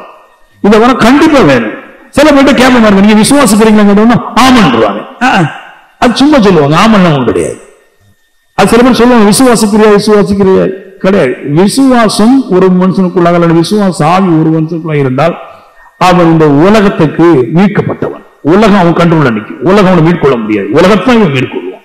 விசுவாசம் அப்படிப்பட்டது. பாவம் அவனை மேற்கொள்ள முடியாது, பணம் அவனை மேற்கொள்ள முடியாது, பிரச்சனை அவனை மேற்கொள்ள முடியாது. பிரச்சனை வந்து சோர்ந்து போக மாட்டான், பணம் இல்லைன்னா சோர்ந்து போக மாட்டான், பணம் உனக்கு கிடைச்சவங்க அதுக்கு பின்னாடி போக மாட்டான். விசுவாசம் சகலத்தை தன் பாதத்திற்கு கீழே வைக்கக்கூடியது. விசுவாசம் வர இருந்தாலும் வாழ்க்கை மாறுகின்ற. மற்றபடி மற்றொரு மனுஷர்கள் சொல்லுவாங்க பாருங்க, விசுவாசம் போய் விசுவாசிகள் சொன்ன பின்னாடி இயற்கைகள் ஒன்று ஆளுகை செய்யக்கூடாது, நீதான் இயற்கை ஆளுகை செய்ய வேண்டும். அதான் விசுவாசம். விசுவாசிக்கிறோம். அக்கா வீட்டுல கல்யாணம், அங்க ஒரு விக்கிறோம், அங்க சிங்கப்பாட்டு போடுறான், உடனே ஓடி போயிடுறோம். அது விசுவாசம் இல்லை. விசுவாசம் இயற்கை கீழ்படுத்தக்கூடியது, மாம்சத்தை கீழ்படுத்தக்கூடியது. அந்த வரம் உங்களுக்குள்ளாக காத்திருக்கும் போது வந்திருக்கிறார். காத்திருக்கிற மனுஷன் எல்லா விதமான காரியத்தை கண்ட்ரோல் பண்ணுவான். மத்தேயு 8:25 அது ஒரு அற்புதம் இருக்கு பாருங்க. ஒவ்வொரு அற்புதமா காட்டுற பாருங்க. விசுவாசம் வர என்னெல்லாம் செய்து பாருங்க. விசுவாசிக்கிறேன்னு சொல்லிட்டு பின்னிட்டு போக மாட்டான். விசுவாசிக்கிறேன் கர்த்தர் மேல அங்க போக மாட்டான். விசுவாசிக்கிறேன் அப்படின்னு உலகத்தோட கூட ஐக்கியப்பட மாட்டான். விசுவாசிக்கிறேன் அப்படின்னு தேட்டருக்கு படமாக போக மாட்டான். விசுவாசிக்கிறேன் அப்படின்னு சொல்லிட்டு மொபைல சினிமா பாட்டு கேட்க மாட்டான். விசுவாசிக்கிறேன் அப்படின்னு சொல்லிட்டு மொபைல ஓடிபி இடிபி எல்லாம் சொல்றாங்க பாருங்க, அதுல வந்து வைக்க மாட்டான். என்னென்னமோ சொல்றாங்க பாருங்க. எல்லாரும் விசுவாசம் சொல்லுவாங்க. எல்லாம் உலகப்பட்ட காரியம் மொபைல் இருக்கு. அது விசுவாசமே அல்ல. விசுவாசம் சகலத்தை தன் பாதத்துக்கு கீழ்படுத்தும். மாம்சம் எல்லாவற்றையும் கண்ட்ரோல் படுத்தி கீழே வச்சுக்கணும். அசைய பண்ணாது. ஆட்டதான் செய்யும், நம்மளை போட்டு குறையதான் செய்யும். ஆனால் ஓரளவு நிற்பாங்க. அப்படி இருந்தாலும் கூட மறைமுகமா கூட பரவாயில்ல நிற்பான். சில பேர் விசுவாசம் இருக்குன்னு பப்ளிக்கா இருக்கிறாங்க. மொபைல சினிமா போட்டு போடுறாங்க. இங்க பண்டிகைக்கு போயிட்டு அங்க இருந்து போட்டோ எடுத்து அனுப்புறாங்க. பாவம் இல்லைன்னு தெரியாத மனுஷனோட இருந்து போட்டோ எடுத்து அப்படி ஒரு விக்கிரத்தை வச்சு போடலாம். நான் சொல்லுவேன், நமக்கு சரியா போதனைகள் வரல. பாடலும் ஜபமும் தனித்திருந்து வேலை செய்யாது. மறுபடியும் சொல்றேன், காத்திருப்பும் விசுவாசமும் பரிசுத்தமும் இதுதான் வேலை செய்யும். நான் சொல்றேன், வேலை செய்யற என்ன? அன்பு ஃபர்ஸ்ட். அதுதான் கட்டளையா இருக்குது. அது விசுவாசம், பரிசுத்தம், நற்கிரியை, நீதி, தாழ்மை, இணக்கம், பொறுமை, இவைகள் தான் உங்களுக்கு வேலை செய்யும். நீ வேலை செய்யற எந்த இதுவும் மனசுல கிடையாது. ஓட்ட வாயை வச்சு ஜெபம் பண்ணிடலாம். இது வேணும். இதை பத்தி பேசதான் ஆள் இல்லை. எதுக்கு எடுத்தாலும் சொல்றாங்க ஜெபம் பண்ணுங்க. ஒரு சண்டை வருது பாருங்க, மாற மாற ஜெபம் பண்ணுங்க, சரியாகும். முட்டாள் கூட அப்படி சொல்ல மாட்டான். நான் சொல்லுவேன், சண்டையை விட்டுட்டு போ, சரியாகும். சரிதானே சொல்றது? எதுக்கு நீ எதுக்கு ஜெபம் பண்ற? நீ ஓடி ஜெபம் பண்ணிருக்கிறேன். ஜெபம் பண்றது ஜெபம் பண்ண மாட்டேன். சண்டை கணவன் மனைவி சண்டை ரெண்டு இருந்து அமைதியா ஜெபம் பண்ணுங்க, சரியாகும். ஜெபம் பண்ணுங்க, சரியாகாது. ஏன்னா சண்டைக்கு தேவனுடைய கற்பனையில எதை செய்த சரியாகுமோ அதை செய்ய மாட்டேன். நீ சண்டையா, கணவன் மனைவி சண்டையா, ஜெபம் பண்ணாத. நான் சொல்றேன், அது ஜெபம் பண்ணக்கூடாது. ஜெபம் பண்ணாண்டா எங்க சண்டை போட்டேன் என்னை மன்னிச்சுக்கீங்க, புருஷன்ட்ட கேட்கணும். புருஷன் சொல்லணும் தெரியாம அடிச்சுட்டேன் மன்னிச்சுக்க, முடிச்சு போச்சு. ஏன் இதுக்கு இன்னும் ஜெபம் பண்ணிட்டு இருக்கிற? மூஞ்சி ரெண்டும் மாற வச்சுட்டு ஜெபம் பண்ணி கடவுளுக்கு புருஷனே கேட்க மாட்டான், கடவுளுக்கு கேட்பான். மாற சண்டை போட்டு மூஞ்ச நாலா பக்கம் திருப்பி வச்சுக்கிட்டு ஆண்டவரே என் புருஷன் கூட பேசிட்டு ஆண்டவரே, என் மனைவி கூட ஆண்டவரே பேசிட்டு ஆண்டவரே, அவன் தெரியாம பேசிட்டு ஆண்டவரே. அது தெரியாம பேசினா தெரிஞ்சு பேசுறேன், சாரிங்க என்னை மன்னிச்சுக்கணும் ஒரு வார்த்தை சொல்ல தெரியல பாரு. அதுக்குதான் இங்க இருந்து சத்தியம் கேட்கணும், இங்க இருந்து இந்த மைண்டம் கொடுக்கணும். எந்த போராட்டக்காரனும் உடனே மடங்கிடுவான். ஈஸி வாழ்க்கையை விட்டுட்டு புருஷன் கூட சண்டை போட்டு ஜெபம் பண்ண கடவுள் கேட்பாரா? புருஷன் கூட சண்டை சேர்ந்து இருந்து ஜெபம் பண்ண கேட்பாரு. சண்டை போட்டு போன எப்படி கேட்பாரு கர்த்தர்? மாத்தி மாத்தி யோசிச்சா புரியாது, வாழ்க்கை சரி வரும். சரியானவங்க தெரிந்து கொள்றது வேறுமே இல்லை. இங்க பாருங்க, விசுவாசத்தை பத்தி பேசுவேன். ஆமா, எனக்கு அடிக்கடி ஒரு தங்கச்சி ஒண்ணு பார்த்து நல்ல காலம் உங்க சபைக்கு வந்து என்ன முன்னாடி பயங்கரமா சண்டை வரும். எங்க பாஸ்டர் ஜெபம் பண்ணுங்க ஜெபம் பண்ணுன்னு சொல்லுவார். ஜெபம் பண்ணா அவர் கூட கொஞ்சம் கொந்தளிப்பாரு. ஏமா அவரு ஜெபம் பண்ணு, நான் நல்ல ஜெபம் பண்ணிட்டேன் எங்க பாஸ்டர் மாதிரி. இப்ப அவர் போன் பண்றாரு வெளிநாட்டுல இருந்து, என்னம்மா எப்படி இருக்குன்னு முதல்ல தொடங்குவாரு. அப்புறமா கெட்ட கெட்ட வார்த்தையே போவாரு. எனக்கு சூடு ஏறிடும் பாஸ்டர். அப்படியே முதல்ல ஒரு கத்துவேன். ஆளு பக்கத்து வீட்டு எல்லாம் பார்ப்பாங்க. அவர் போனை வச்சிருவாரு. அப்புறமா கொஞ்ச நேரம் அவர் இதை எண்ணிக்கிட்டு 10 நிமிஷம் கழிச்சு அவரு போன் பண்ணுவாரு.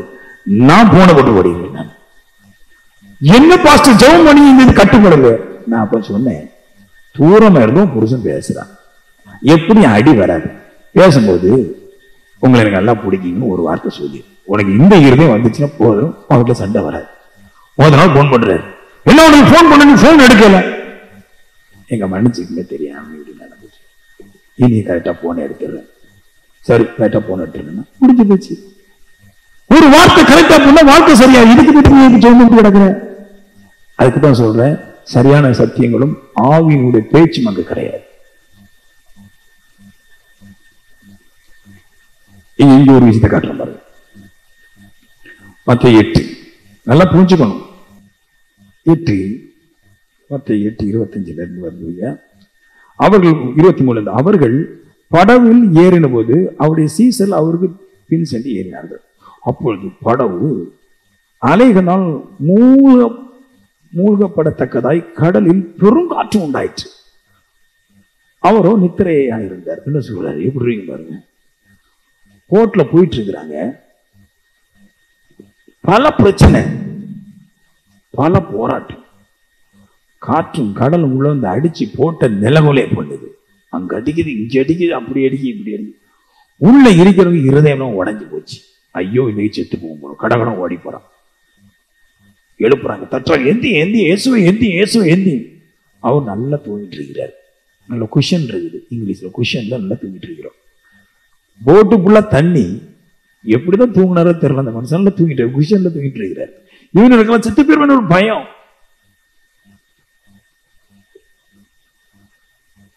எந்த நாங்க மூழ்கி போறது உங்களுக்கு கவலையா இல்லையா? எதுக்கு நீங்க கவலைப்படுறீங்க நீங்க? அவன் ஏசி எந்திரிச்சு கேட்டிருப்பாரு, இங்க ஜெபம் பண்ணிருக்கீங்களோ அதான் கவலைப்படுறீங்க. ஜெபம் பண்றதெல்லாம் கவலைப்படுறான், நல்லா வாழ்றவன் கவலைப்பட மாட்டான். கவலைப்படுறீங்களோ அப்படின்ட்டு என்னடா அப்படின்ட்டு எந்திக்கிறாரு. அற்ப விசுவாசி அவர்தான் கேட்டார். பாயிண்ட புரிஞ்சுக்கணும், என்ன விசுவாசம் இல்லைன்றார். அற்ப விசுவாசி, விசுவாசம் உனக்கு இல்லை. விசுவாசம் ரொம்ப முக்கியம். விசுவாசம் இல்லாம என்னதுக்கு வாழ்ந்தது? என்ன விசுவாசம்?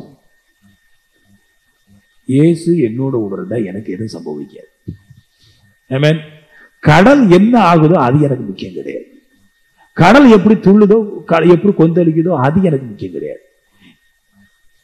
என் பிரச்சனைகள் எப்படி கொந்தளிச்சு என்னை மூழ்கடிக்க போதோ அது எனக்கு பிரச்சனை கிடையாது. இயேசு என் கூட இருந்தா எல்லாம் சரிதான்.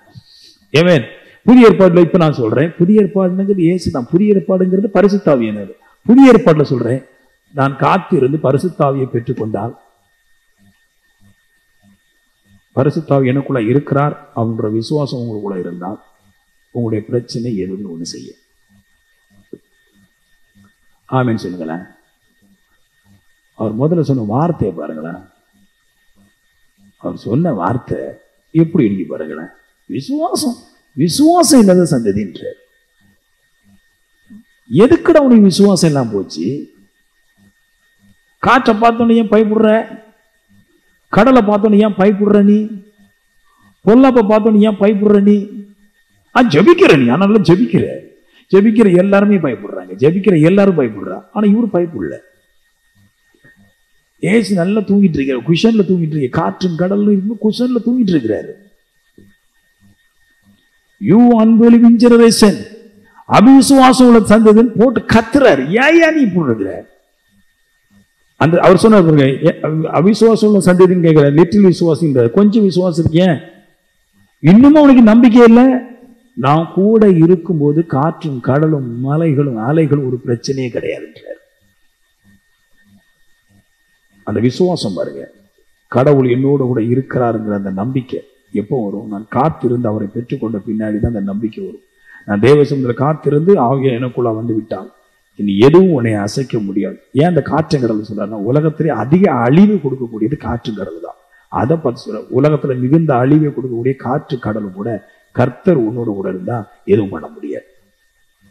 ஆமென் சொல்லுங்களேன். கடவுள் இல்லை, எனக்கு ஜெபிக்கிற ஆற்றல் இருக்குது, பாடுற ஆற்றல் இருக்குது, அங்க போகணும் இங்க போகணும், தேவைகளை பார்க்க போகணும், அதுக்கு போகணும் இதுக்கு போகணும், எல்லாத்துக்கும் போறோம். ஆனா கடவுள் இருந்தா தானுங்க எல்லாம் நடக்கும். கடவுள் இல்லாம இருக்கிறீங்களே நீங்க அப்படின்ற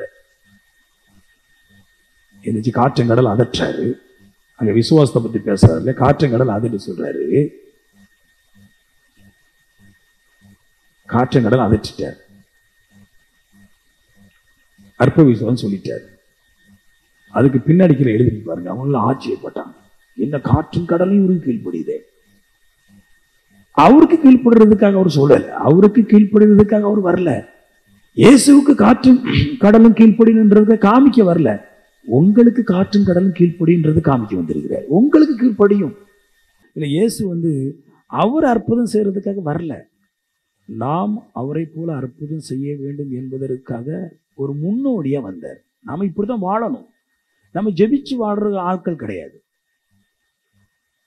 நாம் காற்றையும் கடலையும் நம்முடைய பாதத்துக்கு கீழாய் அமர்த்தி வாழக்கூடிய ஆட்கள். அப்படிதான் நம்ம தேவன் சிருஷ்டித்தாரு. அது என்னங்கிறத அவர் மாம்சமா காமிக்க, மாம்சத்துல இருக்கிற ஒருவனுக்கு காற்றும் கடலும் கீழ்ப்படியும் என்பதை காமிக்க வந்தார். எனக்கு கீழ்ப்படியும் கடலும் காற்றும். நான் கடலை பார்த்து இறையாதே அமைதலாயிரும், அது அப்படி இருக்கும். மாம்சம் பார்த்து சொல்லுது, கடவுளாட்ட அது சொல்லல. அவரு இயேசு கடவுளுங்கிற தோரணையில அதெல்லாம் பண்ணல. மாம்சமான மனுஷனுக்கு இவைகள் கீழ்ப்படியும் என்பதை காமிக்கும்படிக்கே வந்தார். இயேசு கடவுளா இருக்கிறது வானத்துல இருந்து பண்ணிட்டு போயிடலாம். ஏன் இங்க மாம்சத்துல பண்றாருன்னா, மாம்சத்துல இருக்கிற மனுஷனுக்கு எல்லாருக்கும் இது நடக்கும், எல்லாருக்குமே இது சாத்தியம். நான் தான் இருக்குதுன்னு சொல்லணும் கிடையாது. நான் தான் கடலை காற்றங்கடல் அமர்த்தன் கிடையாது. நான் தான் மீன் வரும், உனக்கு வேலை கிடைக்கும், உன் பிசாசு போகும், உன் நெஞ்சில பிரச்சனை, உன் வாழ்க்கை மாறுன்றது நான் தான் சொல்லணும் கிடையாது. இங்க ஒவ்வொரு ஆளும் சொல்ல முடியுன்றாரு. எப்படின்னா, இந்த சத்தியங்கள் உள்ள வந்த பின்னாடி மூவ் பண்ணி போக முடியுது. நான் சொல்றேன் பாருங்க, உன் மனைவி வந்துருவா. எப்படி பாஸ்டர், என் மனைவி துபாயில் இருக்கிற, எப்படி பாஸ்டர் எங்களுக்குள்ளாக விவாகரத்து கேஸ் எப்படி இப்படி கேஸ் எல்லாம் கொடுத்த பின்னாடி எப்படி நாங்கள் ஒன்று சேர முடியும்? நான் ஒன்று கடவுள் சொன்னாரு ஒன்று சேருவேன், நீ அதான் வரோம், நீ கண்டிப்பாக உன் மனைவியோட சேர்ந்துருவன்னு மனைவியோட சேர்ந்து எல்லாம் பண்ணிட்டாங்க. அப்போ அது நடக்கும்ன்ற, நான் உங்களால கூடாத காரியம் ஒன்றுமே கிடையாது. ஆனா உங்கள்கிட்ட எது கூடாமல் போச்சுன்னா, தேவ சமூகத்துல காத்திருக்க கூடாமல் போயிடுச்சு. கூடாத காரியம் ஒன்றும் கிடையாது, கூடாத காரியம் ஒன்றும் கிடையாது. உங்களால் கூடாத காரியம் ஒன்று இருக்குது, தேவ சமூகத்தில் காத்திருக்க முடியாது. தேவ சமூகத்தில் காத்திருந்தால் உங்களால் கூடாத காரியம் எதுவும் கிடையாது. ஏன்னா அங்கே இருந்துதான் தேவ சமூகத்தில் காத்திருக்க வேண்டுங்கிற கட்டளையில இருந்துதான் விசுவாசம், வரங்கள், ஆவியெல்லாம் வேலை செய்து அதை கிடைக்கும் போது உங்களால் சகலம் சாத்தியம். எல்லாவற்றையுமே நீங்க எடுக்க முடியும், எல்லாவற்றையும் பெற்றுக்கொள்ள முடியும்.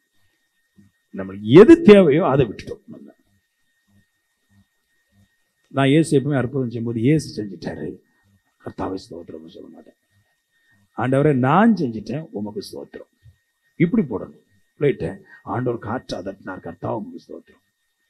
நான் ஆண்டவரை துதிக்கும் போது ஒரு காலம் அப்படியே துதிக்க மாட்டேன். ஆண்டவரே, காற்றும் கடலையும் நீர் அமர பண்ணது போல என்னையும் அற்புதங்களை செய்யும்படிக்காக மாற்றினீரே, அதற்கு ஸ்தோத்திரம்.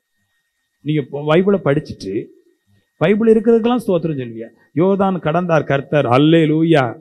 1000 இதெல்லாம் பண்றீங்க பாத்துறீங்களா?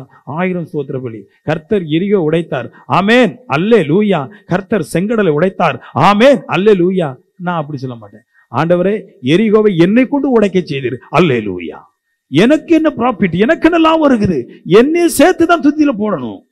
என்னையும் உண்டாக்கினீர், என்னைய பணக்காரன் ஆக்கிட்டீர், என்னை நல்லவன் ஆக்கிட்டீர், என்னை உயர்விட செய்தீர், என் கடத்தை மாற்றிட்டீர், என்னை பரிசுத்தம் ஆக்கிறீர், நீர் செய்தது போலவே என்னையும் நீர் மாற்றீர், உமக்கு அல்லேலூயா.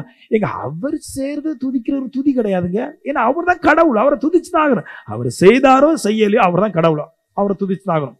ஆனா அவர் செய்தது போல என்னையும் செய்ய பண்ணினாரே, அதுலதான் துதியுடைய அளவு பெருகுது, மகிமை பெருகுது. பாவியான என்னையும் ஏழையான என்னையும் அவரை போல மாற்றினாரே, அந்த மகானுக்கு ஸ்தோத்திரம். அப்படி கொண்டு போகணுமே தவிர, ஆண்டவரே உமக்கு ஸ்தோத்திரம், சூரியனை தந்தீரே, சந்திரனை தந்தீரே, இது அவர் சொல்லுவாரு, ஏடா இதுல என்ன அதெல்லாம் தந்த, உனக்கு என்னடா கிடைச்சுன்னு ஒரு கேள்வி கேட்டாச்சுன்னு என்ன சொல்லுவீங்க? உனக்கு என்ன கிடைச்சிது? ஒன்னே நான் என்ன மாற்றிருக்கிறேன் நானு. அதான் சொல்ற அற்ப விசுவாசி, நீ எல்லாம் என்ன விசுவாசம் வச்சிருக்கிறீங்க? நான் வந்தது நான் காற்றை கடலை அதட்டும்படிக்காக உங்களோட வரல. என்னைக்காவது ஒரு நாள் நான் காற்றை கடலை அதட்டுறது போல என்னைக்காவது ஒரு நாள் நீங்கள் காற்றையும் கடலை அதட்ட மாட்டீங்களான்னு தான் அவர் வந்தார், கூட வர்றாரு. நம்ம கூட பயணிக்கும் போது அவர் செய்வதற்காக பயணிக்கல, நாம் செய்வதற்காக அவர் பயணிக்கிறார். இந்த மாடலை வச்சிடுங்க. அவர் எப்பவுமே ஏசு என்னோட கூட இருக்கிறாரு, அவர் செய்யறதுக்காக அல்ல, நான் செய்யறதுக்காக. அவர் செய்யறதுல அவர் மகிமைப்படுற கிடையாது, நான் செய்யறதுல தான் அவர் மகிமைப்படுறாரு. ஏசு சொல்லுவார் பாருங்க, ஆண்டவரே சொல்றாரு பாருங்க, இந்த நோய் வந்தது, அது ஏசு சொல்லுவாரு, பிதா மையப்படவும் மனுஷகுமாரன் மையப்படும்படி கைது உண்டானது. அதான் தேவனுக்கு மகிழ்ச்சி. தேவனுக்கு அல்லேலூயான்னு சொல்றோமே, அது மகிழ்ச்சி இல்ல. அவர் செய்ததெல்லாம் ஏசு செய்தாரு, ஏசு செஞ்சதுனால தேவனுக்கு புகழ்ச்சி உண்டானுச்சு. அப்படி போல நீங்கள் செய்யறதுனால தான் புகழ்ச்சி உண்டாகும், வெறும் வாயில துதிக்கிறதுனால இல்ல. நீங்கள் பாவம் செய்யும் போது தேவனுக்கு இகழ்ச்சியும், நீங்கள் அற்புதம் செய்யும் போது தேவனுக்கு புகழ்ச்சி உண்டாயிருது. நீங்க மாடலை மாத்தி அமைக்கணும். பலகீனமான இது கட்டக்கூடாது. அங்க எரிகோ உடைத்தார், கர்த்தருக்கு ஸ்தோத்திரம், அல்லேலூயா. அவர் செங்கடலை உடைத்தார், ஸ்தோத்திரம். ஓகுக்கும் மாகுக்கும் அவர் கொன்று போட்டார், கர்த்தருக்கு ஸ்தோத்திரம். அவர்கள் தங்கத்தை கிடைக்க போனார், கர்த்தருக்கு ஸ்தோத்திரம். அதெல்லாம் பண்டைய காலம் உள்ளது. உனக்கு என்ன ஸ்தோத்திரம் இருக்குது? நீ ஸ்தோத்திரம் சொல்ற அளவுக்கு நீ ஏதாவது கர்த்தருக்கு செய்தியா? நான் சொல்லுவேன், ஆண்டவர் உமக்கு ஒரு சபை கட்டினேன், என்னை கட்ட வைத்தீர், உமக்கு நன்றி. ஆண்டவர் அநேக பேருக்கு அற்புதம் செய்ய வைக்கிறீர், உமக்கு ஸ்தோத்திரம். பாவியான என்ன, விலகினமான என்னை இந்த மாதிரி மாற்றிருக்கிறீர்கள், உமக்கு நன்றி. நன்றினா என்னங்க? என் விலகினமான என்னை பலவானாய் மாற்றினாரு, அது நான் நன்றி சொல்லணுமா? எனக்கு ஏதாவது செஞ்சிருக்கணும், அதுக்கு தான் நன்றி. யாருக்கோ யாருக்கோ நடக்கிறதுனால ஒரு நன்றி கிடையாது, அது புகழ்ச்சி. எனக்கு ஏதாவது செஞ்சிருக்கணும் கர்த்தர். நான் சொல்லுவேன், நீங்க தேவ சமூகத்துல காத்திருந்தால் கர்த்தர் உங்களை கொண்டு பெரிய காரியங்களை செய்வார். ஆமென். சொல்லுங்களா, நம்ம அங்கதான் வர மறுத்துட்டோம், முடிச்சிருவோம். செஞ்சிருக்கோம், அப்படி நீங்க நன்றி சொல்லி பாருங்க, நீங்க ஜெயிப்பீங்க. ஆண்டவரே எனக்கு 40,000 சம்பளம் இருந்துச்சு, அது சொல்ல மாட்டா பாருங்க. ஒரு அம்மாவுக்கு 1 லட்ச ரூபா சம்பளம், அவங்க வீட்டுல 1 லட்ச ரூபா சம்பளம். அப்போ அவங்க கணவன் சொல்றாரு, சம்பளம் கூடவே இல்லை பாஸ்டர், 18 வருஷமா ஷிப்புக்கு போறேன். ஐயோ, அவர் ஒரு பழி போட்டாரு, இந்த கழுவியை கட்டின நாள்ல இருந்து என் வீட்டுல எந்த உயர்வுமே கிடையாது. என்னதான் பிரச்சனை? படிச்சதுக்கு உள்ள மதிப்பு இல்ல பாஸ்டர். இதுதானே உனக்கு பிரச்சனை, நான் வாங்கி தரட்டான். அவர் சொன்ன வார்த்தை, பாஸ்டர் எல்லா பாஸ்டரும் என்கிட்ட கெட்ட வார்த்தை வாங்கிட்டு ஓடி இருக்கிறான், நீங்க பேசக்கூடாது. சரி, எல்லா பாஸ்டரும் கெட்ட வார்த்தை வாங்கிட்டு போயிட்டீங்க, நான் இப்போ சொல்றேன், நான் சொல்லிட்டேன். நான் எப்பாக்கா இப்படி உனக்கு ஒரு வேலை கிடைக்க போகுது. எத்தனை ஊழியக்காரங்களை பார்த்துருக்கிறேன், எத்தனை மந்திரவாதி பார்த்துருக்கிறேன், ஒன்றும் நடந்தது கிடையாது. 2 மாசம் ஆகல, உங்களுக்கு 50,000 சம்பளம் கூட்டிருக்கு, வேலையும் கூட்டிருக்கு. உடைச்சிட்டு பாருங்க. ஆனா அதுக்கு நன்றி சொல்ல முடியாது. ஏன்னா 1 லட்ச ரூபாய் இது 1.5 லட்ச ரூபாய் ஆச்சுன்னா, கர்த்தாவே எனக்கு பொது கூட்டத்துல சபையில ஆண்டவர் 1 லட்ச ரூபாய் எனக்கு 1.5 லட்சம் ஆக்குறான், கர்த்தருக்கு நன்றி சொல்ல முடியாது. ஏன்னா அங்க மாம்சாசை இருக்குது, 15,000 சபைக்கு கேட்பாங்க, தசமம் கேட்பாங்க. நம்ம உண்மையை சொன்னா கொடுக்க வேண்டியிருக்கு நமக்கு. அப்ப நான் சொல்றேன், நீங்கள் யாருக்கோ நடந்தது நீங்க நன்றி சொல்றீங்களே, ஸ்தோத்திரிக்கீங்களே, அதுல பலன் கிடையாது. உங்களுக்கு நடந்ததை கொண்டு தெய்வ சமூகத்துல ஸ்தோத்திரம் நன்றி செலுத்துறீங்களே, அதுலதான் பவர் இருக்குது. ஆமென்.